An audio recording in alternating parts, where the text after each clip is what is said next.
2020 తత్వజ్ఞానం శ్రవణ పత్రిక. విషయ సూచిక. సంపాదకీయము, ఆర్వో వాటర్ ప్లాంట్స్ ప్రారంభోత్సవము, అంతర్జాతీయ మహిళా దినోత్సవ సభా కార్యక్రమము, 2020 ఫిబ్రవరి 10వ తేదీ ఉదయం మహాసభ కార్యక్రమము, స్వామి ప్రసంగము. చిత్రమాలిక. సంపాదకీయము. ప్రస్తుత విపత్కర పరిస్థితుల నుండి రక్షణకు ప్రతి ఒక్కరికి నా ప్రత్యేక మనవి. రాబోయే రోజుల్లో కరోనా ఉధృతి పెరిగే అవకాశాలు ఎక్కువగా ఉన్నందున ప్రతి ఒక్కరూ తమ తమ ఇళ్లల్లోనే ఉంటూ వ్యక్తిగత పరిశుభ్రతను పాటిస్తూ భౌతిక దూరాన్ని ఆచరిస్తూ మన ఇంట్లో ప్రతి ఒక్కరం కూడా త్రయీ సాధన ఆచరిస్తూ ఉన్నట్లయితే మన పూర్తి ఆరోగ్య రక్షణ మనకు ఏర్పడుతుంది.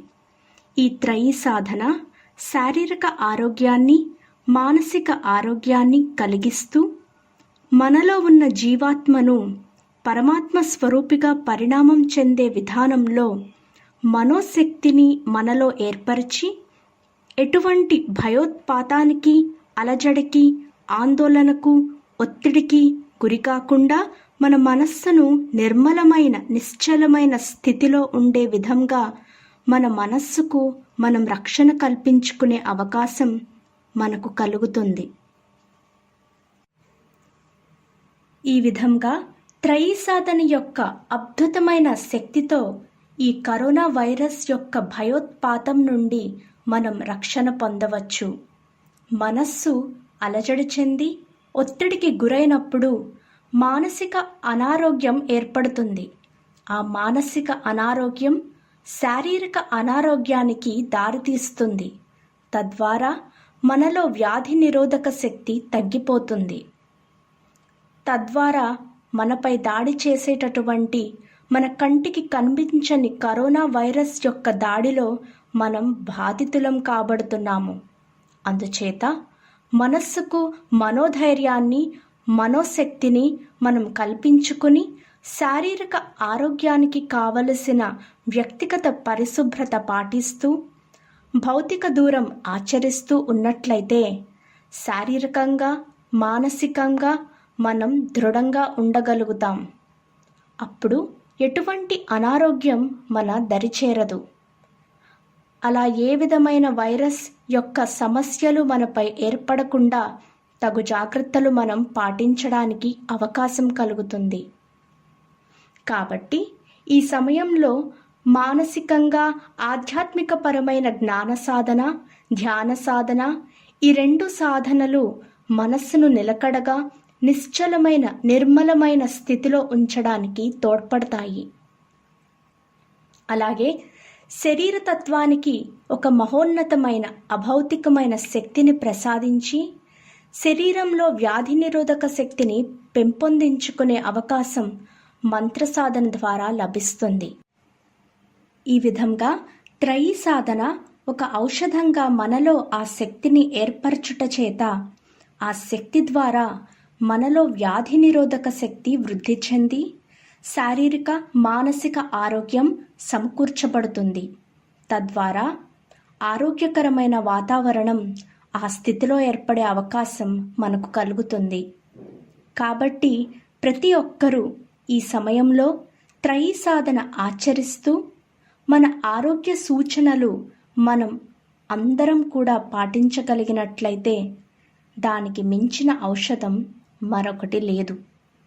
కరోనా వైరస్ నివారణకు ప్రత్యేకించి ప్రస్తుతం ఏ విధమైన మందులు కానీ, వ్యాక్సిన్స్ కానీ లేవు. దాని నివారణకు ఒకే ఒక ఔషధం, అదే త్రయీ సాధన ఆచరిస్తూ ఆరోగ్య సూచనలు పాటిస్తూ తగు జాగ్రత్తలు మన ఇంట్లో ఉండి మనం తీసుకోగలుగుట అదే గొప్ప ఔషధం. కాబట్టి ఈ సంక్షోభ సమయంలో మనం ప్రతి ఒక్కరం ఈ సూచనలు జాగ్రత్తగా ఆచరిస్తూ మనుగడ సాగించగలిగినట్లయితే మన ఆరోగ్య రక్షణ మన దగ్గరే ఉంటుంది. మన నివారణ ఔషధం మన దగ్గరే ఉంటుంది. కాబట్టి మనమందరం ఈ విషయంలో తప్పనిసరిగా ఈ కర్తవ్యం ఒక బాధ్యతగా స్వీకరించగలిగినట్లయితే మన కుటుంబం, మన సమాజం, మన రాష్ట్రం, మన దేశం, మానవాళి అంతా కూడా సుఖవంతమైన, ఆరోగ్యకరమైన జీవితాన్ని గడిపే అవకాశం కలుగుతుంది. మన ఇంట్లో మనం ఉంటూ ఆధ్యాత్మికపరమైన విధానంలో ప్రయాణం చేయడానికి ఇది ఆ భగవంతుడు కల్పించిన అవకాశంగా మనం భావించి ఈ కాలం ఆ భగవంతుని ధ్యానంలో ఆధ్యాత్మికపరమైన ప్రయాణం చేస్తూ మన వ్యక్తిగత పరిశుభ్రతను, ఆరోగ్య సూచనలను పాటిస్తూ ఉండగలిగినట్లయితే మన కంటికి కనిపించని ఈ శత్రువు నుండి దూరంగా ఉండే అవకాశం కలుగుతుంది. కంటికి కనిపించని ఈ చిన్న కణం కరోనా వైరస్ కోవిడ్-19 మానవ మేధాశక్తిని ప్రశ్నిస్తుంది. మానవుడు ఈనాటి సమాజంలో ఎంతో గొప్ప అభివృద్ధి సాధించి ఎన్నో రకాలైన శాస్త్ర విజ్ఞానపరమైన పరిశోధనలు చేసి ఎన్నో విషయాలు గ్రహించినప్పటికీ ఇంకా మానవ మేధస్సుకి అంతుచిక్కని ఎన్నెన్నో విషయాలు ఉన్నాయి. అవన్నీ కూడా మానవ మేధస్సును ప్రశ్నించే విధానంలో ఈనాడు ఈ కరోనా వైరస్ రూపంలో మనల్ని ప్రశ్నిస్తున్నాయి.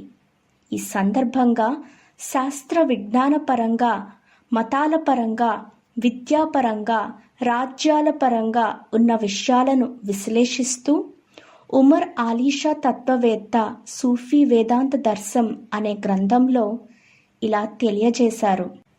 మతములన్నీయు పోవు, మతవాదములు పోవు, జ్ఞానమాదర్శమై గ్రాలగలదు. విద్యలన్నీయు పోవు, విజ్ఞానములు పోవు, విజ్ఞాన దీక్షయే వెలయగలదు.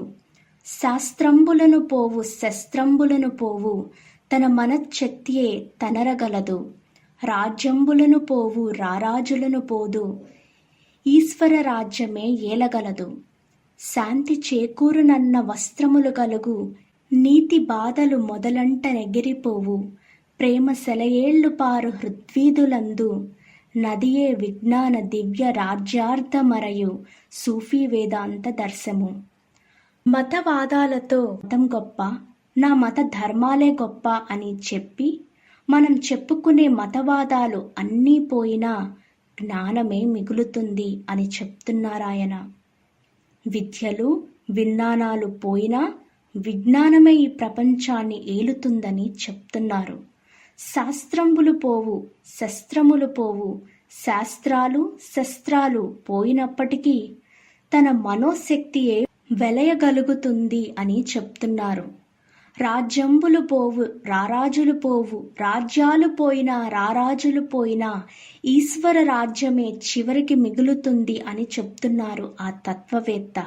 మరి ఇటువంటి పరిస్థితులలో మతవాదాలు కానీ, శాస్త్రాలు కానీ, రాజ్యాలు కానీ, అనేక విద్యలు కానీ ఏవీ కూడా ఈ భగవంతుని ముందు ఉండే అంశాలకు ఏమాత్రమూ సరిపోవు. అందుచేత భగవంతుని ఈశ్వర రాజ్యంలో భగవత్ శక్తియే నిలబడుతుంది అని చెప్తున్నారు.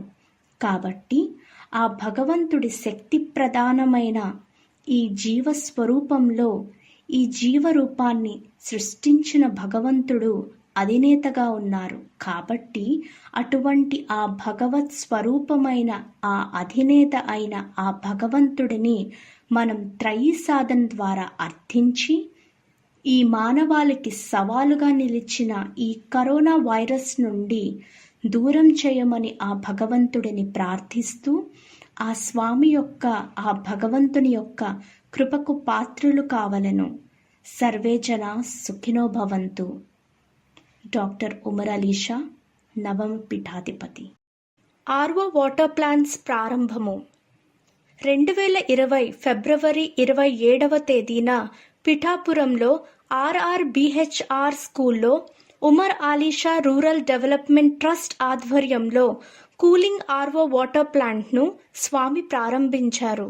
ఈ సందర్భంగా స్వామి ప్రసంగిస్తూ గతంలో ఒక కార్యక్రమానికి ముఖ్య అతిథిగా విచ్చేసి ఈ స్కూల్కు నెల రోజులలో చల్లని మంచినీటి ప్లాంట్ను ఏర్పాటు చేస్తామని మాట ఇచ్చాను. ఆ మాట ప్రకారము నెలలోపే ఆర్ఓ వాటర్ ప్లాంట్ ఏర్పాటు చేయటం జరిగింది. ప్రస్తుత పరిస్థితులలో వాతావరణ కలుషితం అయిపోయి మంచినీరు లేక అనేక మంది రోగాల బారిన పడుచున్నారు.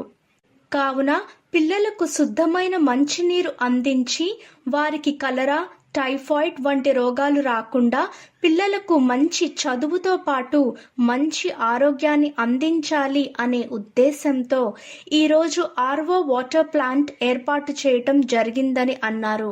ఈ కార్యక్రమంలో పట్టణ సబ్ ఇన్స్పెక్టర్ అబ్దుల్ నబీ, పాఠశాల ప్రధానోపాధ్యాయుడు వేణుగోపాల్, అహ్మద్ అలీషా తదితరులు పాల్గొన్నారు. 2020 ఫిబ్రవరి 29వ తేదీన పిఠాపురం ప్రభుత్వ ఆసుపత్రి ప్రాంగణంలో అజీమా జహరమ్మ సేవా సంస్థ ఆధ్వర్యంలో శీతల ఆర్ఓ ప్లాంట్ను స్వామి మరియు Ahmed Alisha, DTC Shri CH Pratap, RDO Shri Narasimharao, ప్రభుత్వ ఆసుపత్రి సూపరింటెండెంట్ డాక్టర్ సూర్యకుమారి కలిసి ఆవిష్కరించారు. ఈ సభలో శ్రీ సిహెచ్ ప్రతాప్ డిటిసి ప్రాణాధారమైన నీటిని కలుషితం చేయకుండా ప్రభుత్వ ఆసుపత్రిలో ఆర్ఓ ప్లాంట్ను ఏర్పాటు చేయటం ఆనందంగా ఉందని అన్నారు. స్వామి ప్రసంగిస్తూ పంచభూతాలలో ఒకటైన నీటిని వృధా చేయకుండా నీటి నిల్వల పరిరక్షణకు ఇంకుడు గుంటలు త్రవ్వటమే కాకుండా ప్రతి ఒక్కరూ 3 మొక్కలు నాటి వాటిని సంరక్షించాలని అన్నారు. శ్రీ నరసింహారావు ఆర్డీఓ సుమారు 500 మంది రోగులకు, వారి సహాయకులకు ఆర్ఓ వాటర్ ప్లాంట్ ద్వారా చక్కని నీటిని త్రాగుతూ ఆరోగ్యాన్ని కాపాడుకోవలసిందిగా కోరారు. శ్రీ అహ్మద్ అలీ, అజీమా జహరమ్మ సేవా సంస్థ అధ్యక్షులు, ఆసుపత్రి సూపరింటెండెంట్ మరియు వైద్య బృందం కోరిక మేరకు శీతల ఆర్ఓ వాటర్ ప్లాంట్ను ఏర్పాటు చేయటం జరిగింది. దాని నిర్వహణ బాధ్యత కూడా తామే చూస్తామని తెలియజేశారు. ఈ కార్యక్రమంలో హుసేన్ షా, కబీర్ షా, ఖలీల్ షా తదితరులు పాల్గొన్నారు. అంతర్జాతీయ మహిళా దినోత్సవ సభా కార్యక్రమము 2020 మార్చ్ 9వ తేదీన హైదరాబాద్ దోమలగూడలోని ఏవీ college of arts and sciences కళాశాలలో మధ్యాహ్నం 2 గంటలకు అంతర్జాతీయ మహిళా దినోత్సవము సందర్భంగా సభ ఏర్పాటు చేయబడినది. ఈ సభకు సద్గురువర్యులు అధ్యక్షత వహించగా justice Shri A Ramalingeswararao, Shri DV Pradeep Kumar Reddy assistant commissioner of police, doctor M Nirmala Prabhavathi DM మరియు HO Shrimati Nirmala Mandal, talent transformer అతిథులుగా వేదికను అలంకరించారు. జస్టిస్ ఏ రామలింగేశ్వరరావు మాట్లాడుతూ, ఈ సమాజంలో సరైన ఆలోచన విధానాన్ని అలవర్చుకొని సమాన హక్కులు, సమాన బాధ్యతలు, స్త్రీ పురుష భేదం లేకుండా చేసిన రోజున అంతర్జాతీయ మహిళా దినోత్సవంకు సార్థకత చేకూరుతుందని అన్నారు. డాక్టర్ ఎం నిర్మలా ప్రభావతి, నేటి సమాజంలో మానవతా విలువలు లోపిస్తున్నాయి. మన పిల్లలలో మానవతా విలువలను పెంపొందించలేకపోతున్నాము. ఎవరి పిల్లలను వారు బాగు చేసుకుంటే ప్రపంచం బాగుపడుతుందని అన్నారు. శ్రీ డివి ప్రదీప్ కుమార్ రెడ్డి, తల్లిదండ్రులను గౌరవిస్తూ మంచి విద్యను అభ్యసించాలి. విలువలు లేని విద్య నిరర్ధకము. ముందుగా సంస్కారాన్ని మనం నేర్చుకోవాలి. చిన్నప్పటి నుండే పెద్దలకు ఎలాంటి గౌరవం ఇవ్వాలో నేర్పాలి. ఆ విధంగా చేస్తే ఎలాంటి నేరాలు జరగవని అన్నారు. శ్రీమతి నిర్మలా మండల్, అనుకున్నది సాధించాలంటే చదువు ఒక్కటే సరిపోదు. చదువుతో పాటు ధైర్యంతో పాటు శారీరక దృఢత్వం ఉండాలని అన్నారు. స్వామి ప్రసంగము, సృష్టికి మూలము స్త్రీమూర్తి. పిల్లలలో ఆధ్యాత్మిక భావాలు పెంపొందించటం ద్వారా సమాజంలో ఏర్పడే అనేక రుగ్మతలను నిర్మూలించటానికి ఆధ్యాత్మికత ఒక చక్కని ఔషధము. ముందు మన స్వశక్తిని నమ్ముకుంటే ఆ స్వశక్తే మనలో ఉండే భగవంతుడు. భగవంతుడు ఎక్కడో లేడు, మన మనస్సే భగవంతుడు, మన హృదయమే భగవంతుడు, మన జీవాత్మే మన పరమాత్మ అని అన్నారు. 2020 ఫిబ్రవరి 10వ తేదీ ఉదయం మహాసభల కార్యక్రమము. శ్రీ ఆకుల రవితేజ పీఠాధిపతుల విశిష్టతను సభకు వివరించారు. శ్రీ జి రమణ సభ్యులు వారి యొక్క అనుభవాలను ఒకరికొకరు పంచుకుంటూ ఆనందిస్తూ ఉంటారు. చంటి పిల్లల మనస్తత్వం కలిగి ఉండాలి. అలాంటి వారిని స్వామి ప్రేమగా అక్కున చేర్చుకుంటారు. సభ్యులు జ్ఞాన మార్గంలో నడవాలి. భక్తులకు సంకల్ప బలం, దీక్ష, పట్టుదల ఉండాలని అన్నారు. Shri P Vijayarama Subbarao, London. శాస్త్ర విజ్ఞానం ద్వారా మనం అనేక సౌకర్యాలు, అద్భుతాలు పొందుచున్నాము. ప్రకృతిని, జీవరాశులను నిర్లక్ష్యం చేస్తున్నాము. శాస్త్ర విజ్ఞానంతో పాటు ప్రకృతిని కూడా అభివృద్ధి పరచాలి. ప్రకృతి కాలుష్యం కాబడి గ్లోబల్ వార్మింగ్ వలన అనేక సమస్యలు వస్తున్నాయని శాస్త్రజ్ఞులు అంటున్నారు. దాని వలన పంచభూతాలు గతులు తప్పుచున్నాయి. ఎంత గొప్పవారికైనా ఆధ్యాత్మిక విద్య ప్రస్తుత కాలంలో అవసరమని అన్నారు. శ్రీమతి పి మంజుల, ఎలాంటి పొరపాట్లు లేని జీవితాన్ని సభ్యులు గడపాలి. మనస్సును నిలకడగా ఉంచుకుంటేనే ఈశ్వరత్వం తెలియబడుతుంది. మహామంత్రంను నిర్లక్ష్యం చేయరాదు. అలా చేస్తే మనం కష్టాలకు గురి కాబడతాము. త్రయీ సాధన వలన మన జీవితం సుఖమయం కాబడుతుందని అన్నారు. శ్రీమతి కె సూర్యలత హృదయము పవిత్రత గురించి వివరించారు. భక్తి లక్ష్యం గురించి వివరించారు. డాక్టర్ డి పద్మావతి ఆధ్యాత్మిక తత్వం ఆవశ్యకతపై వివరణ ఇచ్చారు. శాస్త్ర విజ్ఞానాన్ని ఎంతవరకు అవసరమో అంతవరకే వాడాలి. దాన్ని అతిక్రమించి వాడితే వినాశనం తప్పదు. త్రయీ సాధన వలన మన గమ్యాన్ని చేరుకోగలము. మనమందరం క్రమశిక్షణ కలిగి ఉండాలి అని అన్నారు. Shri K Satish, London. గురుతత్వం గురించి వివరణ ఇస్తూ స్వామి ద్వారా పొందిన శక్తిని సంవత్సరము నిల్వ చేసుకోవాలి. కాలం చాలా విలువైనది. మనలో ఉన్న జీవుడే భగవత్ స్వరూపంగా ఉన్నాడు. మనస్సు చెప్పినదే శరీరం చేస్తుంది. మనస్సును నియంత్రించుకోవటం చాలా అవసరం. ఆధ్యాత్మిక తత్వమును అలవర్చుకొనుట వలన మనం మంచి పనులు చేయగలుగుతామని అన్నారు. శ్రీమతి పి సనా, లండన్. నిస్వార్థ సేవ చాలా గొప్పది. బాధను కూడా ఆనందంగా అనుభవించాలంటే త్రయీ సాధన చేయాలి. గాలిలో దీపమును పెట్టి ఎలా కాపాడుకోవాలో చెప్పారు. శ్రీ తోట నరసింహం, నేను మంచి పదవులు పొందటం స్వామి కృప వలననే జరిగింది. ప్రపంచంలో అతి ముఖ్యమైన పీఠం అని అన్నారు. శ్రీమతి వాణి, మహిళలు సామాన్యంగా ఒత్తిడితో జీవిస్తారు.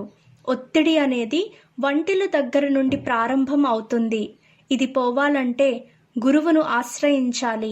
వారు చూపిన బాటలో ప్రయాణం చేయాలి. మనం నిరంతరం ఆనందంగా ఉండాలని కోరుకోవాలని అన్నారు. తోట నరసింహం వారి దంపతులు ఆంగ్ల బ్రోచర్ను ఆవిష్కరించారు. శ్రీ గరిమెల్ల వెంకటరమణ శాస్త్రి, సద్గురువర్యులు సూర్యుని వంటివారు. ఏ ఆశ లేకుండా శిష్యులను జ్ఞానవంతులుగా చేయటమే వారి పని. మనం ఏ కోరిక కోరకపోయినా సూర్యుడు మనకు కాంతిని ప్రసరిస్తున్నారు. అలాగే స్వామి కూడా మన అభివృద్ధి గురించి కృషి చేస్తూ ఉంటారు. ఒక శిల్పి నల్లబండరాయిని విగ్రహంగా తయారు చేస్తాడు.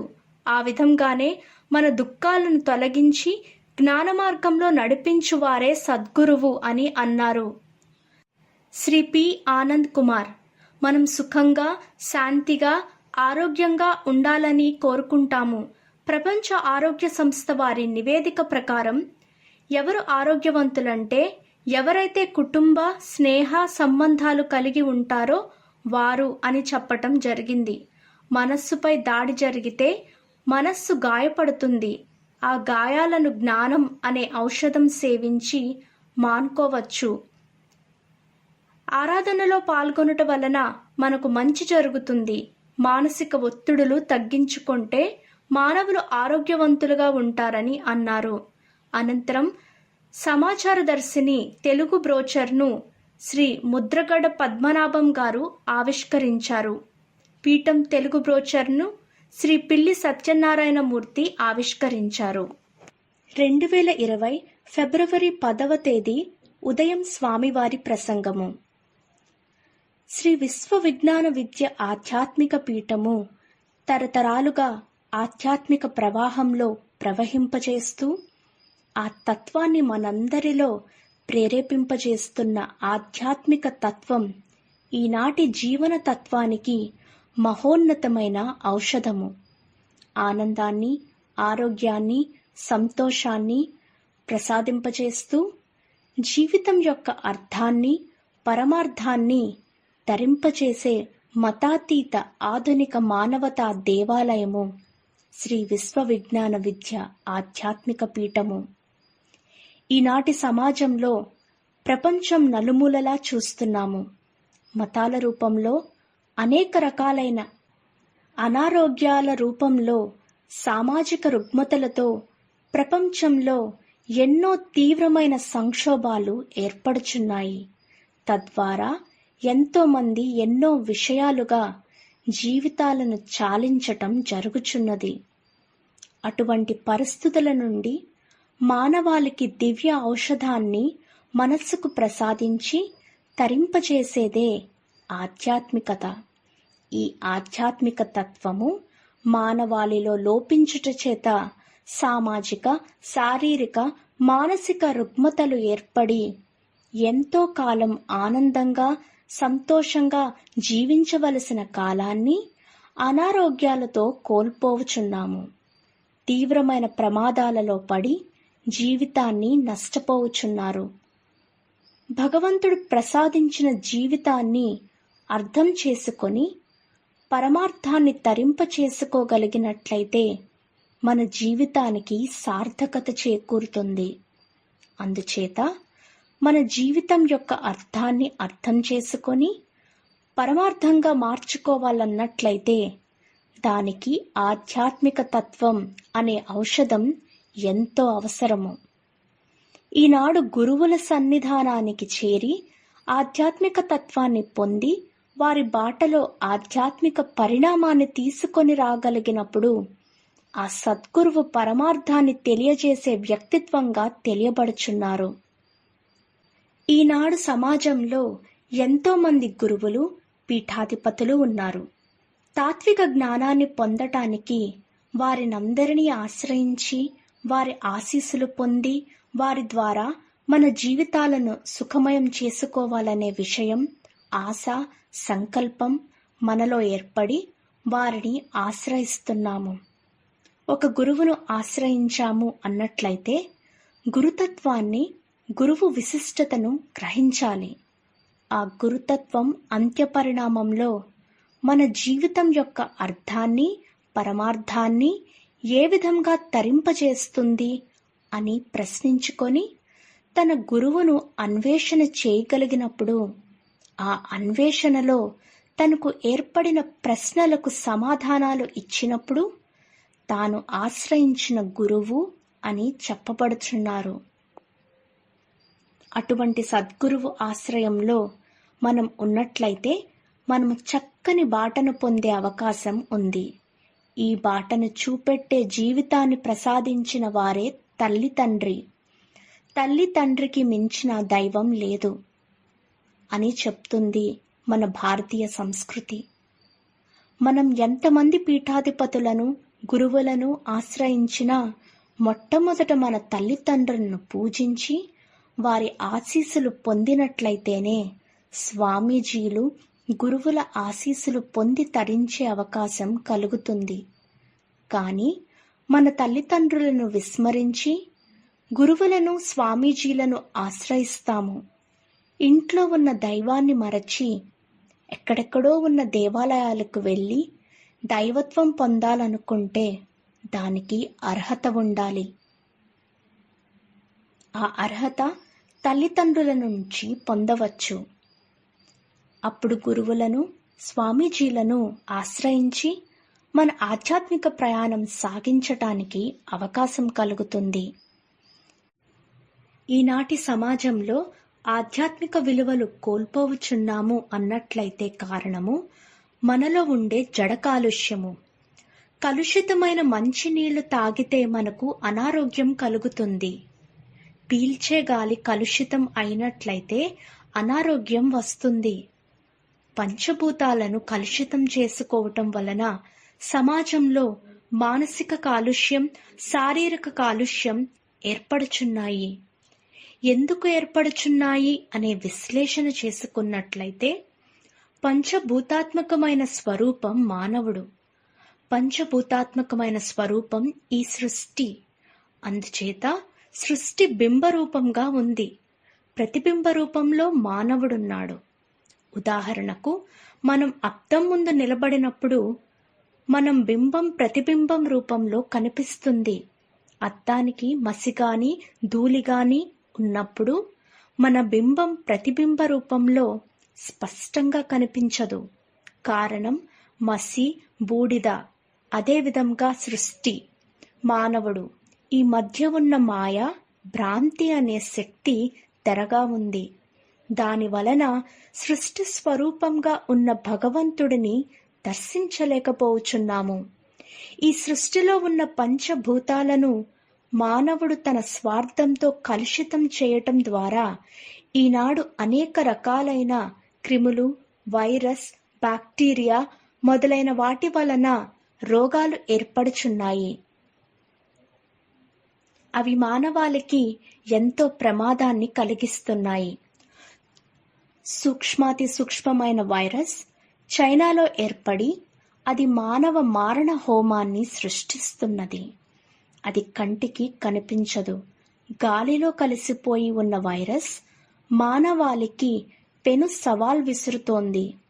అటువంటి మరణ మృదంగం రూపంలో చైనాలో జరుగుచున్న విషయాన్ని చూస్తున్నట్లయితే దానికి కారణం వాయు కాలుష్యం.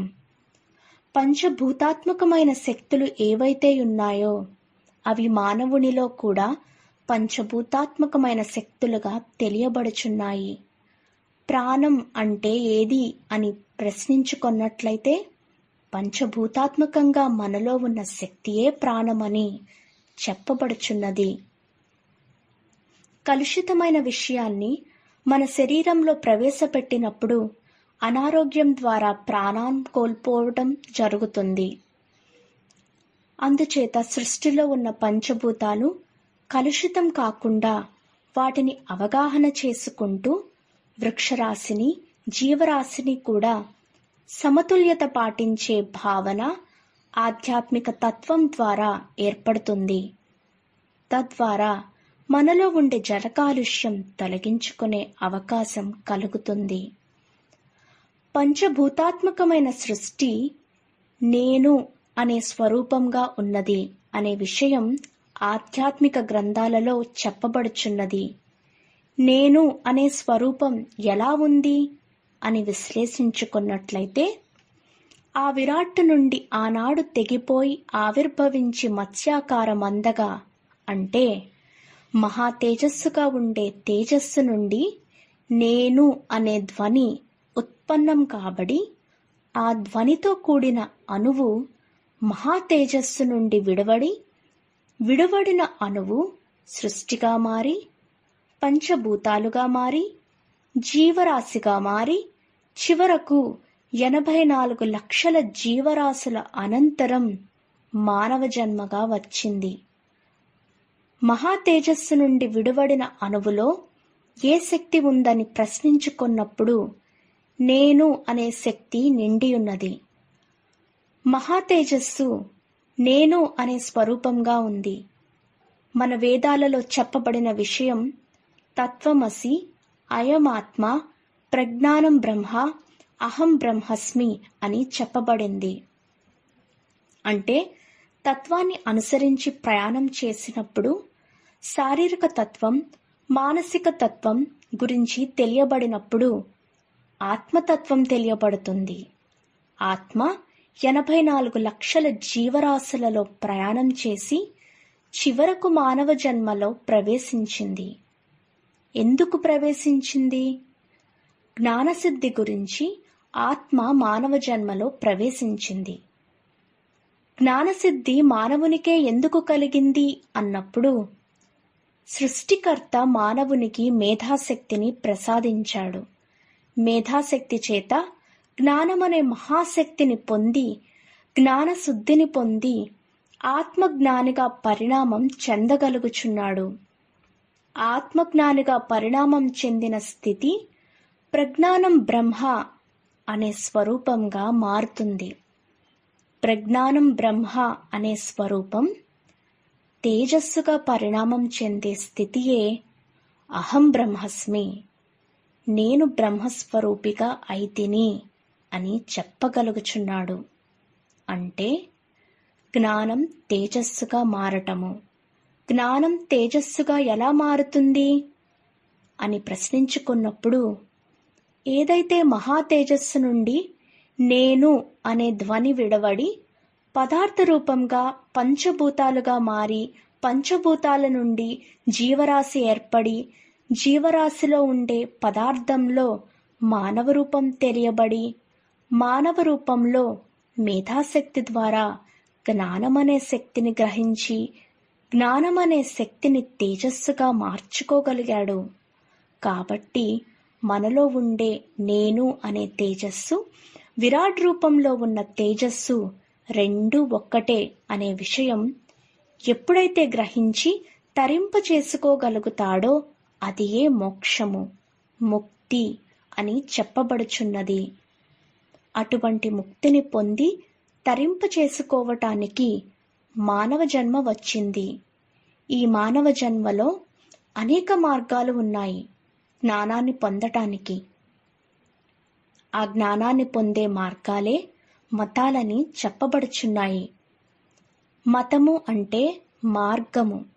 ఒక ప్రదేశం నుండి మరొక ప్రదేశానికి వెళ్ళటానికి మనకు మార్గం కావాలి. ఆ మార్గం ద్వారా ప్రయాణం చేస్తే మనం చేరవలసిన గమ్యం చేరుకునే అవకాశం కలుగుతుంది. కాబట్టి ఇహము అనే ఈ మార్గం నుండి పరము అనే భగవత్ స్వరూపం యొక్క రూపానికి చేరుకోవాలి. ఈ బాటను ఎవరు తెలియజేస్తున్నారు అన్నప్పుడు అది సద్గురువర్యులు అని చెప్పబడుచున్నారు. వారిని ఆశ్రయించి ప్రయాణం చేస్తే, ఇక్కడ నుండి అక్కడకు వెళ్ళగలిగినట్లయితే అక్కడ ఒక అద్భుతమైన శక్తి ఉంది. ఆ శక్తిని పొంది తరించు అని గురువులు ప్రబోధిస్తున్నారు. వారు చూపిన బాటలో ప్రయాణం చేసినట్లయితే అక్కడకు చేరుకుంటాము. సద్గురువు చూపెట్టిన తేజస్సు మహా తేజస్సులో లీనం కాబడుతుంది. అదే ముక్తి, మోక్షమని చెప్పబడుచున్నాయి. వివిధ మత గ్రంథాలలో అవతారులు, యోగులు, జ్ఞానులు ప్రబోధించిన విషయాలు. కాబట్టి మతము అనేది మార్గము. అందుచేత ఈ పీఠం ఏం చెబుతుంది? మతములతోడ వారి మత మర్మములన్ గల ధర్మ కర్మ సంగతములతోడ మాకు పనిగల్గదు.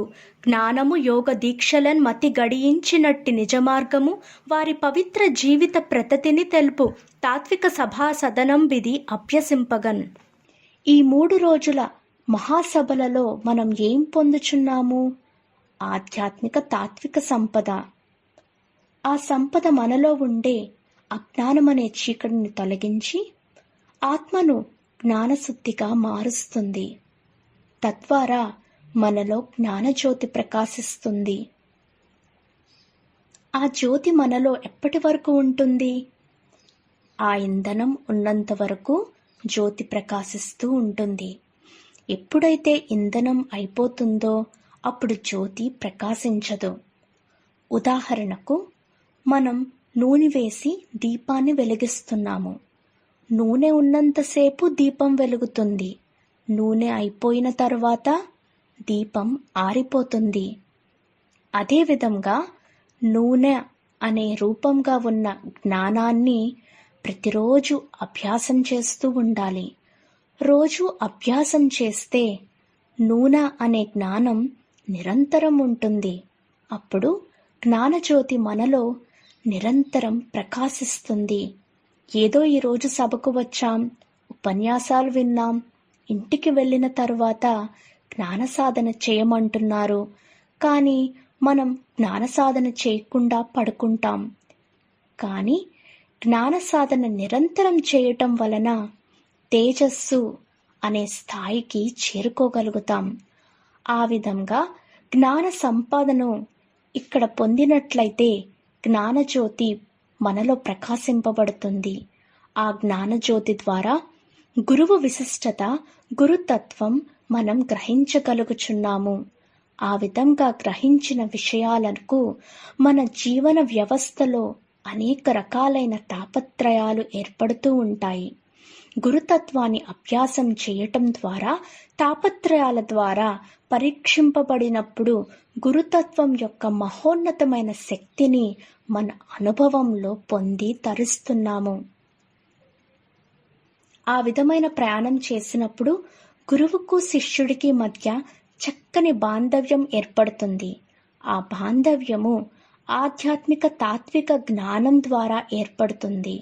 ఆ బాంధవ్యము బలీయంగా ఉన్నంత వరకు తన శిష్యుడిని తన బిడ్డల వలె రక్షణ కల్పిస్తూ ఉంటాడు. తండ్రి ఏ విధంగా అయితే తన సంతానానికి రక్షణ కల్పిస్తూ ఉంటాడో అదే విధంగా గురువు తన శిష్యులైన బిడ్డలకు రక్షణగా ఉండే అవకాశం కలుగుతుంది. ఆధ్యాత్మిక బాంధవ్యం తెగిపోయినట్లయితే శిష్యుడు భ్రాంతిలో పడి అధపాతాళానికి పోయే పరిస్థితులు ఏర్పడతాయి. అందుచేత గురు శిష్యులు ఆధ్యాత్మిక బాంధవ్యాన్ని పొంది తరించే ఉత్కృష్టమైన జ్ఞాన మార్గం ఈ పీఠం యొక్క తత్వము. కాబట్టి ఇక్కడ మతాలు, కులాలు, వర్గాలు, ప్రాంతీయ తత్వాలు, రాజకీయాలు లేవు. ఏ విధమైన విభేదాలు లేని ఈశ్వర ఏకత్వ ప్రతిపాదనతో కూడిన జాతి, కుల, మత, స్త్రీ, పురుష, ధనిక, పేద అనే వ్యత్యాసం లేని తత్వము. ఈ పీఠం యొక్క తత్వం త్రయీ సాధన రూపంలో ప్రసాదింపబడుచున్నది. త్రయీ సాధన ద్వారా ఏది మంచి, ఏది చెడు, ఏది సదాలోచన, ఏది దురాలోచన అనే విషయాలు తెలియబడతాయి. సదాలోచన ద్వారా ఈశ్వరత్వం తెలియబడుతుంది. దురాలోచన ద్వారా రాక్షసత్వం తెలియబడుతుంది. అందుచేత ఏది దురాలోచన, ఏది సదాలోచన అనే విశ్లేషణ కలిగించేదే జ్ఞాన సాధన. జ్ఞాన సాధన ద్వారా మనస్సుకు తృప్తి కలుగుతుంది. తృప్తికి మించి ఏదీ లేదు. సృష్టిలో తృప్తి చేత ఆరోగ్యం మన చెంతన ఉంటుంది, ఆయుష్ మన చెంతన ఉంటుంది. తృప్తి లేకపోవుట చేత ఈనాడు మానసిక, శారీరక రోగాలు వస్తున్నాయి. తద్వారా తన జీవితాన్ని కోల్పోవటం జరుగుతుంది. ఇదంతా కేవలం తృప్తి లేకపోవుట చేత. తృప్తి లేకపోవటానికి కారణం దురాశ. ఆశ నుండి దురాశ పుట్టింది. కొంత పరిమితి వరకు ఆశ అనేది ప్రతి మానవుడికి అవసరము. అది అతిక్రమించినట్లయితే అది దురాశగా మారుతుంది. దురాశ అసంతృప్తికి దారితీస్తుంది. అసంతృప్తి వలన అనేక రకాలైన మానసిక రోగాలు ఏర్పడుచున్నాయి. ప్రపంచ ఆరోగ్య సంస్థ వారి విశ్లేషణలో ప్రతి 100 మందిలో 25 మంది మానసిక రోగాలకు గురికాపడుచున్నారని తెలియచేయటం జరిగింది. అందుచేత మనమందరం ఏదో ఒక రూపంలో మానసిక రోగానికి గురికాపడుచున్నాము. ప్రతి క్షణం ఏదో ఒక ఒత్తిడికి గురి అవుతూ ఉంటాము. ఆ ఒత్తిడి శారీరక, మానసిక రోగాలకు గురి చేస్తుంది. కాబట్టి ఒత్తిడి, బాధ, దుఃఖము, నష్టము, అశాంతి, అలజడి ఇత్యాది విషయాలన్నీ కూడా ఎక్కువ స్థాయిలో ప్రతిరోజు అనుభవిస్తున్నాము. తక్కువ స్థాయిలో ఆనందాన్ని అనుభవిస్తున్నాము. 24 గంటల సమయంలో 2 గంటలు మాత్రమే ఆనందంగా ఉంటున్నాము. మిగతా 22 గంటలు ఏదో ఒక రకమైన రుగ్మతులతో బాధపడుచున్నాము. కారణం మనకున్న కోరికలు, తాపత్రయాలు, అలజడి, అశాంతి, ఆందోళన ఇత్యాది విషయాలు, కోరికలు లేకుండా ఏ మానవుడు ఉండలేడు. ఆశ లేకుండా ఉండలేడు. కోరికలు, ఆశలు మానవాళికి జీవరాశి సర్వసాధారణం. అందుచేత అవి పుడుతూనే ఉంటాయి, బాధిస్తూనే ఉంటాయి, పరీక్షిస్తూనే ఉంటాయి. అందుచేత ఎప్పుడూ కూడా ఆనందంగా ఉండాలి అనే ప్రయత్నమే ఆధ్యాత్మిక తత్వమును అలవర్చుకొనుట. ఆధ్యాత్మిక తత్వము మానసిక శక్తిని ఉత్పన్నం చేసి తాత్విక ఆలోచనలు కలుగచేసి మనస్సుకు తృప్తిని కలిగే విధంగా చేస్తుంది. ఆ తృప్తి శరీరానికి, మనస్సుకు ఆనందాన్ని, సంతోషాన్ని కలిగిస్తుంది. కాబట్టి మనస్సు ఆజ్ఞల రూపంలో శరీరానికి ఆయా కార్యకలాపాలు సాగించే సందేశాలను ఇస్తుంది. తాత్వికమైన ఆలోచనలు ఏవైతే ఉన్నాయో అవి చక్కని ఆనందాన్ని కలిగిస్తూ జీవితాన్ని ఆనందమయం చేసుకునే మార్గదర్శకంగా నిలబడుతుంది. మన ఆలోచనే మనకు ఆనందాన్ని కలిగిస్తుంది.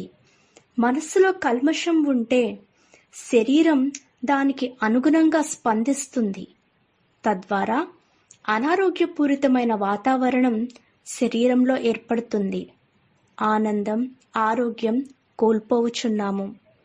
శరీరానికి, మనస్సుకు కావలసిన తృప్తిని ఆధ్యాత్మిక తాత్విక జ్ఞానం ద్వారా పొందుచున్నాము. అప్పుడు తాత్విక ఆలోచన శక్తి ఏర్పడుతుంది. ఎప్పుడు ఆనందంగా ఉన్నట్లయితే ఆయుష్ పెరుగుతుంది, ఆరోగ్యం పెరుగుతుంది, జీవితం సుఖమయం కాబడుతుంది. సమస్యలు, కష్టాలు, బాధలు, కోరికలు వస్తూనే ఉంటాయి. నీరు ఏ విధంగా ప్రవహిస్తోందో అలా ప్రతిరోజు వస్తూనే ఉంటాయి. ఆ ప్రవాహం వైపు దృష్టి పెట్టకుండా మనస్సును నిర్మలమైన, నిశ్చలమైన ప్రదేశంగా మార్చుకోవాలి. ఎవ్వరే కీడు చేసినా నొవ్వనాడవలదు, తన ప్రాప్తమును తిట్టవలయు. నొష్టనేది వ్రాసెనో అదే మనకెదురువచ్చు, దానికై చింతసేయుట మానవలయు అని చెప్తారు 6వ పీఠాధిపతి ఉమర్ అలీషా వారు. వారి కాలంలో ఎన్నో రకాలైన ఒత్తిడలు, బాధలు, కష్టాలు వచ్చినప్పటికీ ఆయన ప్రశాంతమైన వాతావరణమును మనస్సులో ఏర్పరచుకొని ప్రతినిత్యం మనస్సును ఆనందపరుచుకుంటూ ప్రయాణం సాగించిన బాట ఆనాటి కాలంలో ఆయనను అనుసరించిన వారు తెలుసుకున్న అంశాలు. అందుచేత ఎవరో ఒకరు ఎన్నో రకాలైన బాధలు, కష్టాలు పెడతారు. ఎవ్వరు ఎటువంటి బాధ పెట్టినా మనం మాట్లాడకుండా నిశ్చలంగా ఉండగలిగినట్లయితే కీడు చేసిన వారు మన నుండి దూరం కాబడతారు. ఆ కీడు అనేది మన ప్రాప్తంలో ఉందేమో అని సులువుగా త్యజించగలిగినట్లయితే పెద్ద సమస్య ఉండదు. దాన్ని పెద్దగా చూసినట్లయితే అది మనకు అనేక రకాలైన అనారోగ్యాలకు, బాధలకు గురి చేస్తుంది. అందుచేత దాన్ని చిన్న విషయంగా తృణీకరించినట్లయితే దాని వలన ఎటువంటి మనస్తాపం ఉండదు. అందుచేత మనకున్న బాధ, సమస్య, కష్టము చాలా సూక్ష్మంగా విశ్లేషించుకొని ఇది మన ప్రాప్తంలో ఉంది కాబట్టి నుదిటి వ్రాతను మనం కాలానుగుణ్యంగా వదిలిపెట్టినట్లయితే కాలమే సమస్యను పరిష్కరిస్తుంది. అప్పుడు కాలంలో సహనం యొక్క ఆయుధాన్ని మన చెంతన పెట్టుకొని ఉన్నట్లయితే ఆ సమస్య కాలమే పరిష్కరిస్తుంది. మనం ఏం చేయవలసిన అవసరం లేదు. కాబట్టి సహనం అనేది అవసరము. కానీ అసహనం ఉద్రేకాన్ని కలిగిస్తుంది. ఆ ఉద్రేకాలు అరిషడ్ వర్గాలను ఉద్రేకింపచేస్తుంది. అప్పుడు అనేక రకాలైన కష్టాలు, బాధలు, శిక్షలు, సమస్యలు, రోగాలు, ద్వేషభావాలు, విమర్శలు వస్తాయి. కానీ సహనంతో ఆ ప్రదేశం నుండి తొలగిపోయినట్లయితే ఎంతో విలువైన కాలాన్ని, ఆనందమయంగా గడిపే అవకాశం కలుగుతుంది. కానీ ఉండలేము. వాడు ఏదో విమర్శిస్తాడు, ద్వేషిస్తాడు.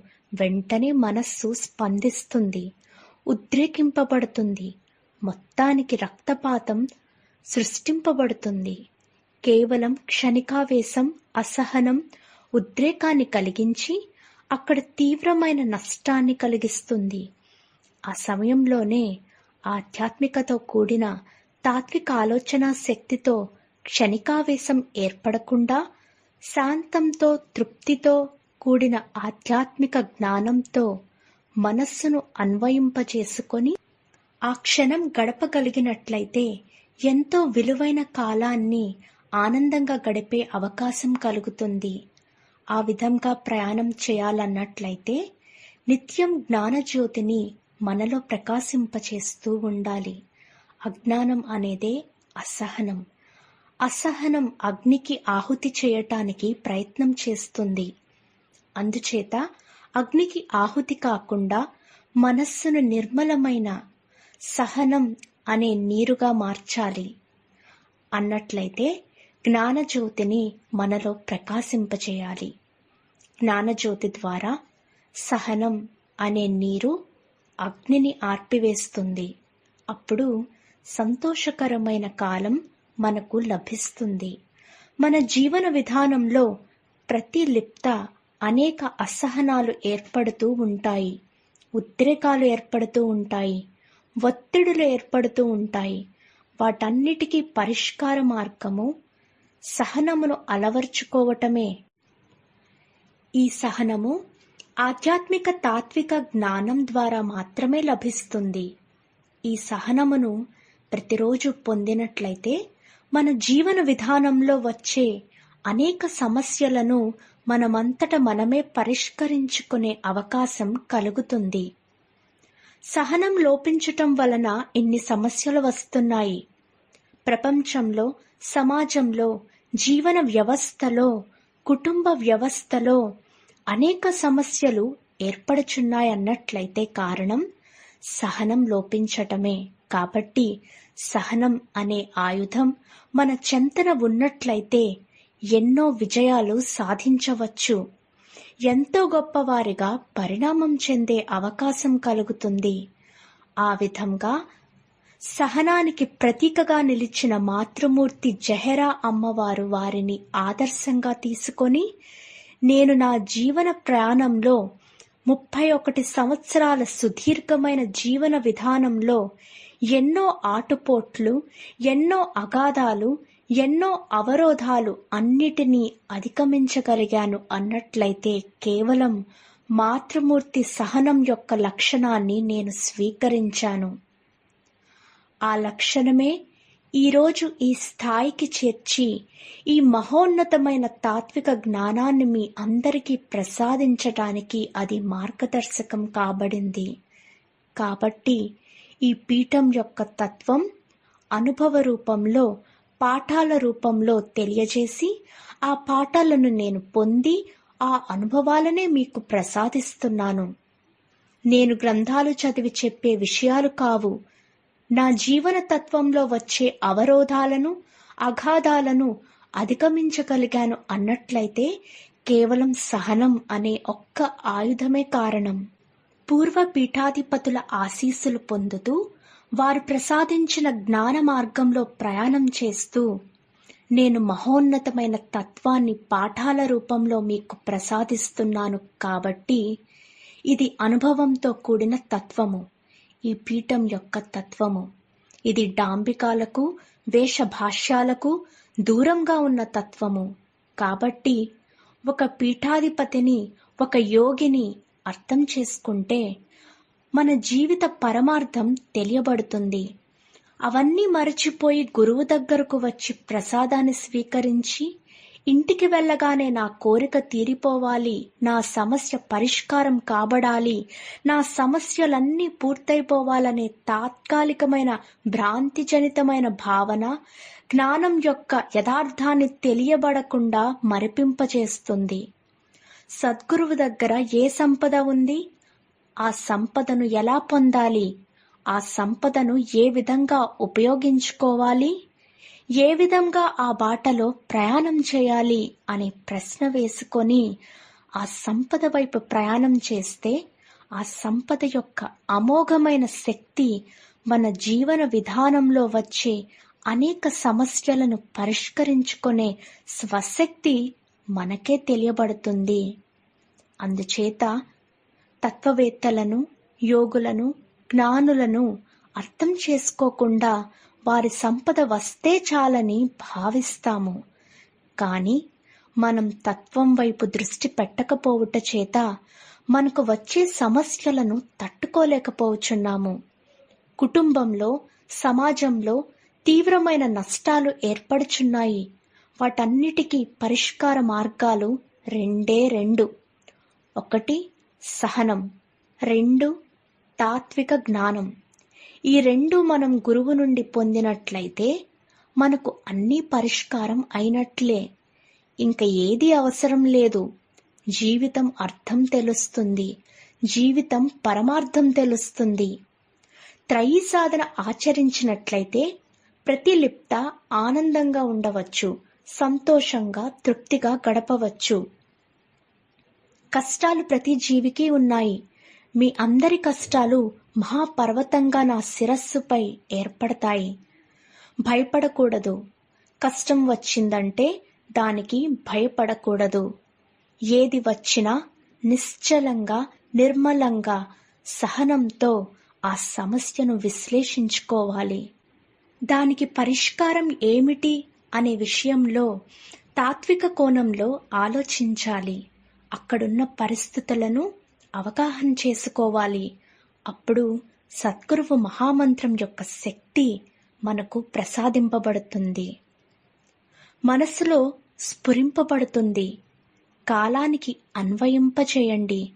దాని గురించి సహనంతో వేచి ఉండండి. అప్పుడు సమస్య, కష్టము, బాధ క్రమంగా తొలగిపోతుంది. అప్పటి వరకు మనం వేచి నిరీక్షిస్తూ స్వామిపై భారం వేసి ప్రయత్నం చేస్తూ ఉన్నట్లయితే ఆ సమస్య పరిష్కారం కాబడుతుంది. నాలుకను తీపిపరచటానికి బెల్లం, మనస్సును తీపిపరచటానికి విభూది ఇస్తున్నారు. ఆ 2 మనం స్వీకరించినట్లయితే మన సమస్యను పరిష్కరించుకోవచ్చు. అప్పుడు సద్గురువు చెప్పిన అంశం యథార్థమా కాదా అనే విషయశక్తి అవగాహన కాబడుతుంది. అప్పుడు ఆయన తాత్వికుడా కాదా అనే విషయం మీరే నిర్ణయించుకోవచ్చు. ఆ విధంగా మీరందరూ చేసినట్లయితే మీరందరూ కూడా తాత్విక బాటలో ప్రయాణం చేస్తూ ఆ మహా తేజస్సు నీడ మీ అందరూ పొంది తరించే అవకాశం కలుగుతుంది. కాబట్టి ఆయన వెంట ప్రయాణం చేయటానికి ప్రయత్నం చేయాలి. కానీ భ్రాంతి మనలను మరిపింపచేస్తుంది. ఆయన దగ్గర ఇన్ని సంవత్సరాలు ఉన్నావు, నీకు ఏం వచ్చింది? ఆయన సేవ చేశావు, ఏం వచ్చింది అని కాలం ప్రశ్నిస్తుంది. కాలానికి సమాధానం చెప్పలేక భ్రాంతిలో పడిపోతాము, అగాధంలో పడిపోతాము. తరువాత గురువు కావాలంటే దొరకడు. మనకున్న కాలాన్ని ఉపయోగించుకుంటే ఆయనే మనలను ఎక్కడకు ఏ విధంగా రక్షణ కల్పించాలో ఆయనే నిర్ణయిస్తారు. మనకు ఎన్నో కష్టాలు, సమస్యలు వస్తాయి. సముద్రపు అలలు తీరాన్ని తాకి సమసిపోయినట్లు కష్టాలు, బాధలు, సమస్యలు ఇవన్నీ మనస్సనే తీరాన్ని తాకి సమసిపోయి తొలగిపోవటం జరుగుతుంది. మన దగ్గర ఉన్న త్రయీ సాధన శక్తి వలన త్రయీ సాధన అనేది మానవ యంత్రానికి ఛార్జింగ్ లాంటిది. కాబట్టి త్రయీ సాధనను ప్రతి ఒక్కరూ ఆచరించి పూర్వ పీఠాధిపతుల ఆశీస్సులు పొందుతూ సద్గురువు కృపకు పాత్రులు కావలసిందిగా నా మనవి. సర్వే జన సుఖినో భవంతు అని తమ ప్రసంగమును ముగించారు. స్వామి ప్రసంగము. మానవ జీవన విధానంలో తృప్తిని ప్రసాదించే మహోన్నతమైన శక్తి ఆధ్యాత్మిక తత్వమునకు ఉంది. ఎందువలన అన్నప్పుడు మనస్సు ఎప్పుడూ కూడా మన మాట వినదు. ఈ క్షణం మనం స్వామి సన్నిధానంలో కూర్చున్నాం, కానీ శరీరం మాత్రమే స్వామి సన్నిధానంలో ఉంది. మనస్సు మాత్రం ఈ ప్రాంగణానికి అవతల అక్కడెక్కడో దేశాలలో ప్రయాణం చేస్తూ ఉంటుంది. ఎన్నో విషయాల గురించి ఆలోచిస్తూ ఉంటుంది.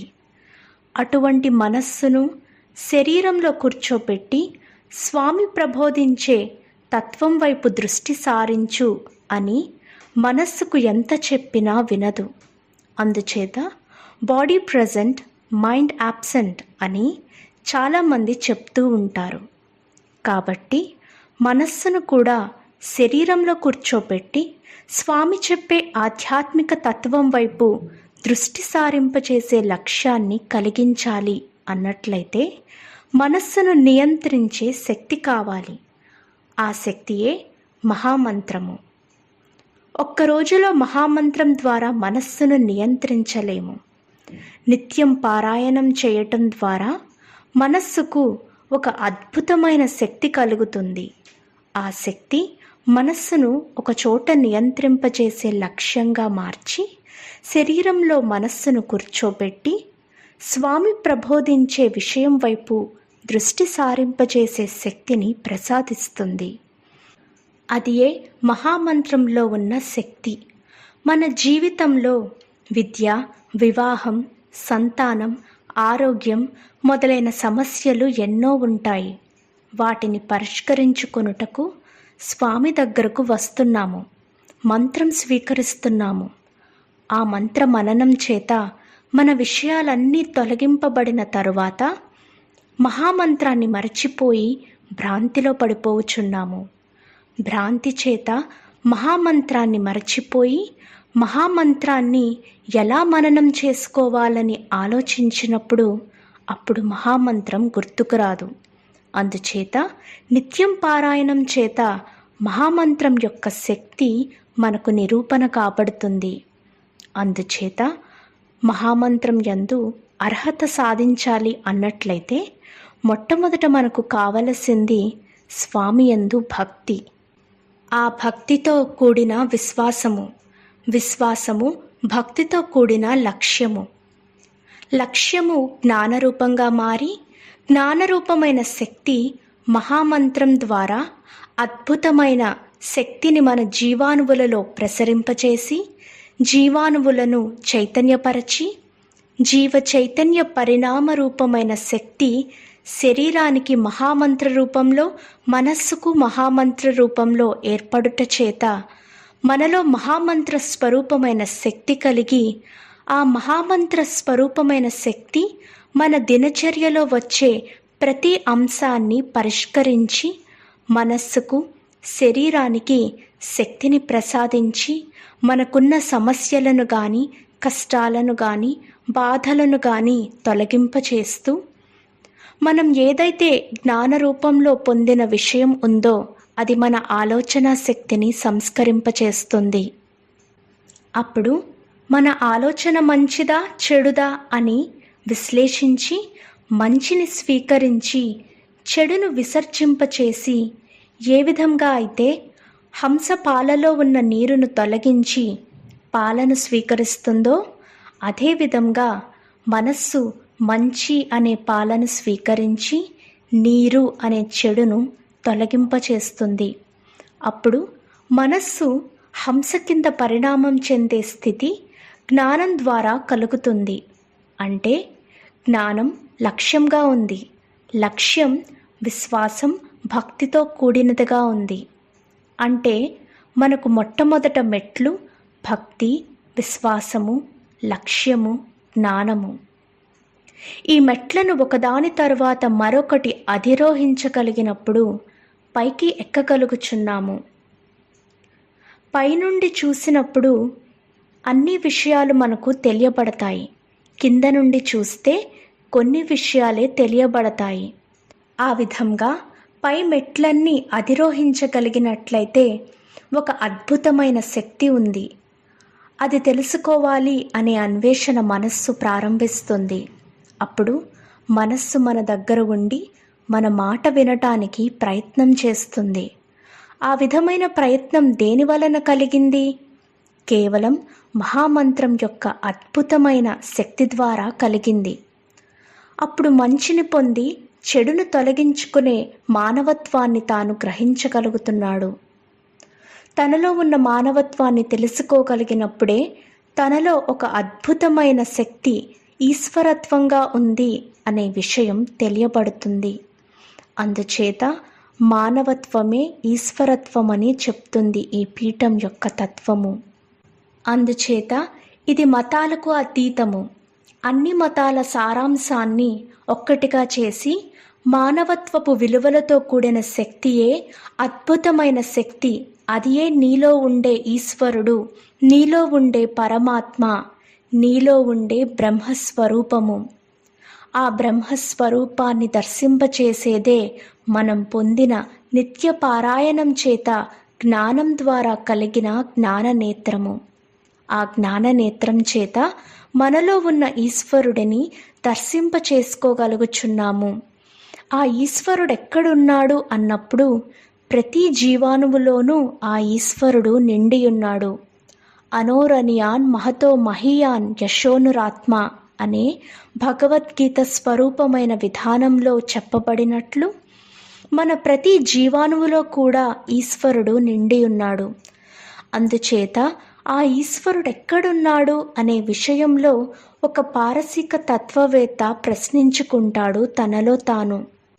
ఎక్కడి నుంచి వచ్చితిమో ఎక్కడికేగుటకవునో ఎవ్వరీ నిక్క మెరింగి చెప్పుట నేర్చిన వారలు గారు ధాత్రియం దక్కట దీనికి మొదలు అంతము ఇట్టి దటంచు దోచది ఫక్కిని జీవయాత్రకై వచ్చుచూ పోవుచూ నుంటి మంతయన్. ఎక్కడి నుంచి వచ్చాము, ఎక్కడికి వెళ్ళబోవుచున్నాము, ఈ భూమి మీద ఎలా వచ్చాము, ఇక్కడ ఎలా ఉన్నాము, మళ్ళీ ఎక్కడికి వెళ్ళిపోతాము? పరమాత్మ యొక్క శక్తి తెలియబడటలేదు. ఆ పరమాత్మను ఏ విధంగా అన్వేషించి తెలుసుకొని తరించాలి అనే అన్వేషణ చేస్తాడు పారసీక తత్వవేత్త. ఆ విధంగా మనస్సు తాత్విక జ్ఞానం చేత మన జీవాణువులలో ఉండే అద్భుతమైన ఆ పరమాత్మ శక్తిని దర్శింపచేయటానికి మనస్సు ద్వారా పొందిన జ్ఞాననేత్రం ద్వారా జీవాణువులలో దాగి ఉన్న ఆ పరమాత్మను దర్శింపచేయగలిగే శక్తి మహామంత్రం ద్వారా కలుగుతుంది. అందుచేత ఆ తాత్విక జ్ఞానశక్తిని పొంది తరించటానికి ఈ పీఠం యొక్క తత్వము భిన్నత్వం నుండి ఏకత్వమును తెలియచేస్తూ మతాతీత ఆధునిక మానవతా దేవాలయంగా మన జీవన విధానాన్ని తీర్చిదిద్దుతుంది. అంటే మనలో ఉండే జీవుడిని బ్రహ్మస్వరూపిగా దర్శింపచేస్తూ మన దేహాన్ని ఒక దేవాలయం కింద మార్చగలుగుతుంది. అంటే మానవత్వపు విలువలు పొందగలుగుచున్నాము.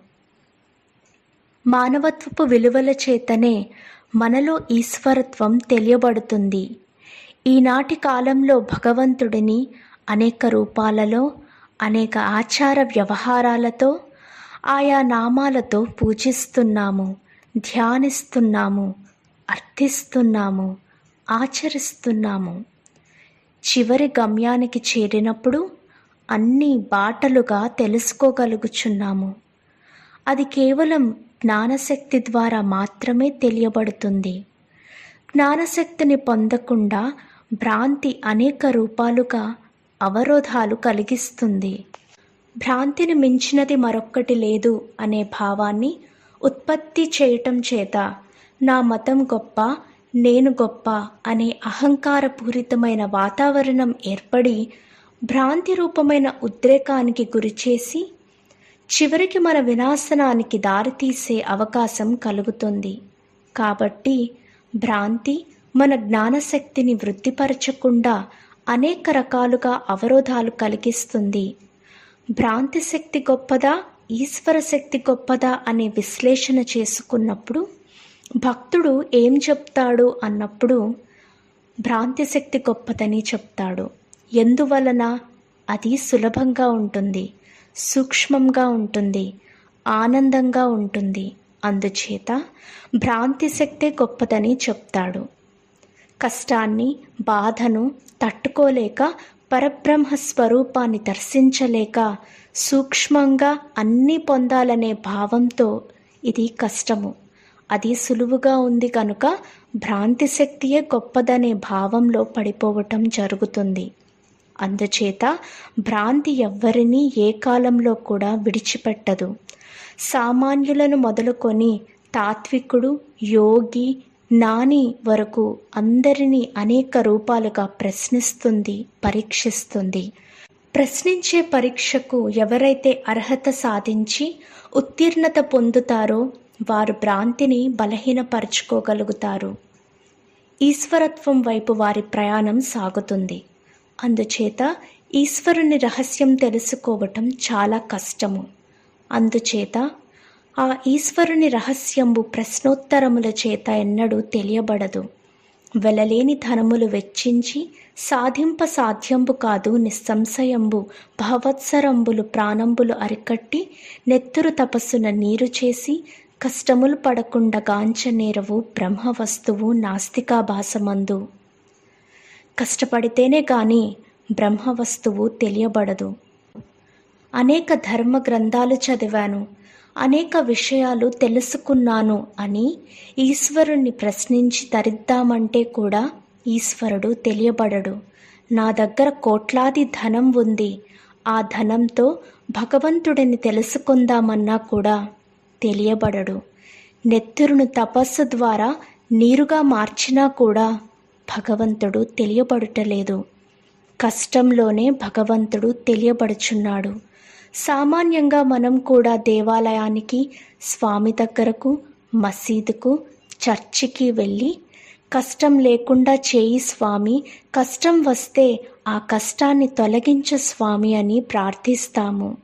అందుచేత కష్టము అనేది భగవంతుని పరీక్ష. అందుచేత కష్టం వచ్చిందంటే భగవంతుని పరీక్షలో ఎంత శక్తి, సామర్థ్యత మనలో ఉంది, కష్టాన్ని ఏ విధంగా నివారించుకొని తాను ఆ భగవంతుడిని దర్శింపచేసుకోగలుగుతాడు అనే పరీక్ష కష్టము. అందుచేత కష్టం వచ్చినప్పుడు అది ఏదో ఒక పరీక్ష అని భావించినప్పుడు అది భ్రాంతిగా మారిపోతుంది. కష్టాలు అనేవి అందరికీ ఉన్నాయి. సచరాచర జీవరాశి అంతటికీ కష్టాలు ఉన్నాయి. ఆ కష్టాలను వాటి వాటి జీవన విధానమును బట్టి సంస్కరించుకొని జీవనయానం సాగిస్తున్నాయి. అందుచేత కష్టాన్ని చూసి భయపడితే ఆ కష్టం మరింత భయపెడుతుంది, దుఃఖాన్ని కలిగిస్తుంది, చివరికి జీవితాన్ని త్యజించాలనే భావాన్ని కలిగిస్తుంది.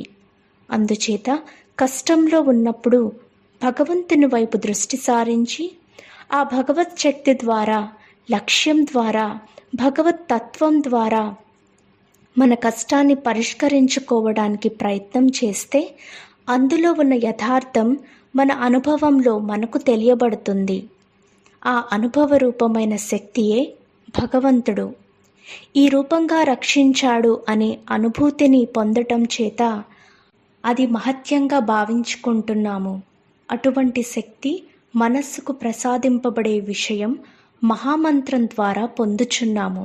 సద్గురువు దగ్గర మహామంత్రాన్ని స్వీకరించిన క్షణం మొదలుకొని చివరి శ్వాస వరకు మహామంత్రం యందు ప్రగాఢమైన భక్తి, విశ్వాసము, లక్ష్యము, జ్ఞానం చేత ప్రయాణం చేసినప్పుడు మహామంత్రంలో ఉండే అద్భుతమైన శక్తి తుది శ్వాసలో భౌతిక దశ నుండి అభౌతికమైన దశ వైపు ఏ విధంగా ప్రయాణం సాగుతుంది అనే స్థితి తేజస్సు ద్వారా గ్రహించగలుగుచున్నాము. భౌతిక తేజస్సు నుండి అభౌతిక తేజస్సుగా మారే స్థితిలో మహామంత్రం శక్తి నిరూపణ కాబడుతుంది. అందుచేత మంత్రమే గురువు, గురువే మంత్రస్వరూపము. మంత్రాన్ని మనస్సులో ధ్యానించుకొనుట ద్వారా గురుస్వరూపమైన శక్తి మనస్సులో ప్రసరింపబడుతుంది. మనస్సులో ప్రసరింపబడిన శక్తి జీవాణువులకు ఆదేశాలను అందిస్తుంది. ఆ జీవాణువులు మానసిక శక్తిని పొంది జీవ చైతన్య పరిణామ రూపమైన శక్తిని పొంది తరించుట చేత శరీరంలో ఉన్న అనారోగ్యపరమైన జీవాణువులు ఆరోగ్యపరమైన జీవాణువులుగా మారి జీవశక్తిని పొందడం జరుగుతుంది. అంటే మహామంత్రం యొక్క యౌగికమైన శక్తి జీవశక్తిని కలిగిస్తుంది, మనలో శక్తిని కలిగిస్తుంది. ఈ రెండు మన దైనందిన జీవన విధానంలో మానవ జీవన యంత్రానికి కావలసిన ముఖ్యమైన ఇంధనములు. జనరేటర్లో ఆయిల్ పోసినట్లయితే ఆ జనరేటర్ నడిచి విద్యుత్తును ఉత్పత్తిని చేస్తుంది. అదేవిధంగా నీటి నుండి, గాలి నుండి విద్యుత్తుని పొందవచ్చు. పదార్థం సూక్ష్మంగానే కనిపిస్తుంది. నీటిలో ఏమి శక్తి ఉందని భావిస్తే అందులో మనకు ఏమీ కనిపించదు. నీరు లేకపోతే జీవం నిలబడదు. మనకు దాహం వేసినప్పుడు గుక్కెడు నీళ్లు దొరికితే చాలు అని భావించినప్పుడు మంచినీళ్ళ విలువ తెలియబడుతుంది. అదేవిధంగా మంత్రం తీసుకుంటే కోరికలు, సమస్యలు తీరిపోతాయి అని ఎవరో చెప్పినప్పుడు మంత్రం తీసుకుంటాము. సామాన్యమైన దృష్టితో చూస్తే మంత్రంలో ఉన్న విలువ తెలియబడదు. యద్భావం తద్భవతి. మన భావాన్ని బట్టే ఆ శక్తి నిరూపణ కాబడుతుంది. మంత్రాన్ని తేలిగ్గా తీసుకుంటే తేలిగ్గానే కనిపిస్తుంది. అద్భుతమైన శక్తిగా తీసుకుంటే అద్భుతంగా కనిపిస్తుంది. మనస్సుకు సాక్షిగా నిలబడుతుంది. స్వామి మనకు ప్రసాదించిన త్రయీ సాధన ద్వారా మహామంత్రం యొక్క అద్భుతమైన శక్తి పొంది తరించటానికి అవకాశం కలుగుతుంది. మంత్ర సాధన, జ్ఞాన సాధన, ధ్యాన సాధన, ఈ 3 సాధనల కలయికతో కూడిన అద్భుతమైన శక్తి శరీరానికి భుక్తి, మనస్సుకు తృప్తి, ఆత్మకు ముక్తి రూపంగా ప్రసాదింపబడే శక్తిగా తెలియబడుతుంది. అటువంటి అద్భుతమైన శక్తిని త్రయీ సాధన ద్వారా పొంది తరింప చేసుకోవడానికి ఈ ఉగాది రోజున స్వామి సన్నిధానమునకు వచ్చి దర్శించి త్రయీ సాధన ఆచరించినట్లయితే అద్భుతమైన శక్తిని పొంది తరించటానికి అవకాశం కలుగుతుంది. ఈ త్రయీ సాధన మన భౌతిక జీవన విధానంలో శరీరానికి భుక్తి, మనస్సుకు తృప్తి, ఆత్మకు ముక్తి ప్రసాదిస్తుంది. ఈ మూడింటికి మించి మనకు ఏదీ అవసరం లేదు. ఆ విధమైన శక్తిని పొందినప్పుడు మన జీవన విధానంలో వచ్చే ఆటుపోట్లను, కష్టాలను, సుఖాలను, దుఃఖాలను అన్నిటినీ సమపాలాల్లో స్వీకరించగలిగే అవకాశం కలుగుతుంది. ఆ విధమైన అమృతమైన రుచిని ప్రతిరోజు ఆస్వాదింపచేసుకోవటానికే త్రయీ సాధన ఆచరించాలి. మానవత్వమే ఈశ్వరత్వంగా నిండియుంది. జీవాత్మలో పరమాత్మ నిండి ఉన్నాడు అనే విషయాన్ని తెలియజేస్తున్నారు. అందుచేత మానవత్వం ఎక్కడుందో ఈశ్వరుడు అక్కడే ఉన్నాడు. మానవత్వం లోపించినప్పుడు రాక్షసత్వం ఉంటుంది. మనమంతా భగవంతుడినే కోరుకుంటాము, రాక్షసుడిని కోరుకోము. మనమంతా చీకటిని ఇష్టపడము, వెలుగును ఇష్టపడతాము. మన జీవన విధానంలో సుఖము, దుఃఖము వచ్చినప్పుడు దుఃఖాన్ని ఇష్టపడము, సుఖాన్నే ఇష్టపడతాము. ఈనాడు ప్రపంచ దేశాలలో చూసినట్లయితే అనేక దేశాలలో వర్గాలు, జాతులు రూపంలో విడిపోయి విద్వేషపూరితమైన వాతావరణాన్ని సృష్టించుకొని ఒకరినొకరు హింసించుకుంటూ హింసావాదం, ఉగ్రవాదం, తీవ్రవాదం కింద మారిపోయి మానవునికి భగవంతుడు ప్రసాదించిన మేధాశక్తిని కూడా మరిచిపోయి జంతువు కన్నా హీనమై నష్టపోతూ జీవిత పరమార్థాన్ని తెలుసుకోకుండా అంతరించిపోయే స్థాయికి వెళ్ళిపోవచ్చున్నాడు. మానవ వినాశనానికి దారి కాబడుచున్నాయి. మానవ వినాశనాన్ని వదిలిపెట్టి మానవ వికాసం వైపు దృష్టి సారించాలి అన్నట్లయితే దానికి మహోన్నతమైన ఆయుధము ఆధ్యాత్మిక తాత్విక జ్ఞానము. జీవిత సాగరంలో ప్రయాణం చేసే జీవిత నౌకకు కావలసిన దిక్సూచి ఆధ్యాత్మిక తత్వము. ఆధ్యాత్మిక తత్వం అనే దిక్సూచి ద్వారా మానవ జీవిత నౌకను ఈ జీవిత సాగరంలో పయనింపచేసుకొని ఆ పరమార్థాన్ని పయనింపచేసుకొనుట ద్వారా మనం ఒడ్డుకు చేరుకుంటున్నాము. ఆ పరమాత్మ అనే ఒడ్డు ఈశ్వరత్వంగా ఉంది. ఆ ఈశ్వరత్వం మానవత్వపు శక్తిగా పరిగణింపబడుతుంది. అటువంటి మానవత్వపు విలువతో కూడిన ఈశ్వరత్వాన్ని అనుభవ రూపంలో తెలియజేసే తాత్విక జ్ఞానస్వరూపం ఈ పీఠం యొక్క తత్వము. అందుచేత ఇది మతాతీత ఆధునిక మానవతా దేవాలయము. ఇది విశ్వమానవ మతము అనే విధానంగా ఈ మహోన్నతమైన తత్వాన్ని ప్రసాదిస్తూ ఉన్న తత్వస్వరూపము అని స్వామి తమ ప్రసంగమును ముగించారు. చిత్రమాలిక. ఈ నెల చిత్రమాలికలో 76 చిత్రాలు ముద్రించబడినవి. వాటిలో ఇవి కొన్ని మాత్రమే. మొదటి చిత్రం 2020 మార్చ్ 9వ తేదీన హైదరాబాద్లో అంతర్జాతీయ మహిళా దినోత్సవం సందర్భంగా జరిగిన సభలో doctor M Nirmala Prabhavati, additional DMHO AIDS and leprosy, justice A Ramalingeswara Rao, high court మాజీ న్యాయమూర్తి, ప్రసంగిస్తున్న సద్గురువర్యులు DV Pradeep Kumar Reddy, assistant commissioner of police, Shrimati Nirmala K Mandal, talent transformer and performance enhancer. రెండవ చిత్రం 2020 ఏప్రిల్ 6వ తేదీన Umar Alisha rural development trust ఆధ్వర్యంలో కరోనా నియంత్రణకు తెలంగాణ ముఖ్యమంత్రి సహాయ నిధికి ₹1,00,000 విరాళమును తెలంగాణ ప్రభుత్వ జాయింట్ సెక్రటరీ రామ్ సింగ్ గారికి అందజేస్తున్న ట్రస్ట్ ప్రతినిధి. మూడవ చిత్రం 2020 ఏప్రిల్ 23వ తేదీన Umar Alisha rural development trust ఆధ్వర్యంలో కరోనా కోవిడ్-19 రోగులకు చికిత్స చేసే డాక్టర్లకు, వారి సహాయ సిబ్బందికి పీపీఐ కిట్లను, శానిటైజర్లను, గ్లౌజ్లు, మాస్క్లను అందచేయమని తూర్పుగోదావరి జిల్లా collector Shri D Muralidhar Reddy IAS గారికి అందజేయుచున్న ట్రస్ట్ ప్రతినిధులు. నాల్గవ చిత్రం 2020 ఏప్రిల్ 23వ తేదీన Umar Alisha rural development trust ఆధ్వర్యంలో జిల్లా రెవెన్యూ అధికారి శ్రీ సిహెచ్ సత్యబాబు గారికి పీపీఐ కిట్లను, శానిటైజర్లను, మాస్క్లను అందజేయుచున్న ట్రస్ట్ కార్యకర్తలు. ఐదవ చిత్రం 2020 మే 1వ తేదీన పిఠాపురంలో Umar Alisha rural development trust ఆధ్వర్యంలో 80 మంది పాత్రికేయులకు నిత్యావసర సరుకులు, కూరగాయలు, మాస్కులు మరియు హోమియో నిరోధక మందులను అందచేయుచున్న Shri Ahmed Alisha, Shri Surya Apparao, Pithapuram circle inspector, Shri Abdul Nabi, sub inspector Pithapuram, Shri Hussain Shah.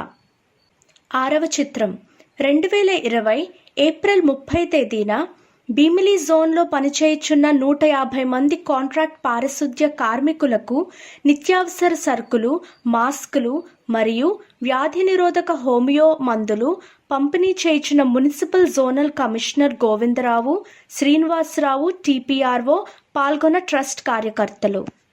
ఏడవ చిత్రం 2020 ఏప్రిల్ 25వ తేదీన Umar Alisha rural development trust ఆధ్వర్యంలో కరోనా కోవిడ్-19 రోగులకు చికిత్స చేసే డాక్టర్లకు, వారి సహాయ సిబ్బందికి పీపీఐ కిట్లను government general hospital superintendent doctor Raghavendrarao గారికి అందచేయుచున్న ట్రస్ట్ కార్యకర్తలు. ఎనిమిదవ చిత్రం 2020 ఏప్రిల్ 14వ తేదీన కాకినాడలో Umar Alisha rural development trust ఆధ్వర్యంలో అడిషనల్ డిఎంహెచ్ఓ డాక్టర్ మల్లిక్ గారికి 150 మాస్కులను అందజేయుచున్న ట్రస్ట్ కార్యకర్తలు. తొమ్మిదవ చిత్రం 2020 ఏప్రిల్ 13వ తేదీన కాకినాడలో Umar Alisha rural development trust ఆధ్వర్యంలో Sarpavaram circle inspector of police కార్యాలయంలో డిఎస్పి శ్రీ భీమరాజు గారి సమక్షంలో సర్కిల్ ఇన్స్పెక్టర్ శ్రీ గోవిందరాజు గారికి 150 మాస్కులను అందజేయుచున్న ట్రస్ట్ కార్యకర్తలు. పదవ చిత్రం 2020 ఏప్రిల్ 26వ తేదీన భీమిలి మండలం సంగివలసలో Umar Alisha rural development trust ఆధ్వర్యంలో 57 మంది వలస కార్మికులకు నిత్యావసర సరుకులు, కూరగాయలు, హోమియో వ్యాధి నిరోధక మందులను పంపిణీ చేయుచున్న municipal zonal commissioner Govindarao, Shri Srinivasarao TPRO పాల్గొన్న ట్రస్ట్ కార్యకర్తలు.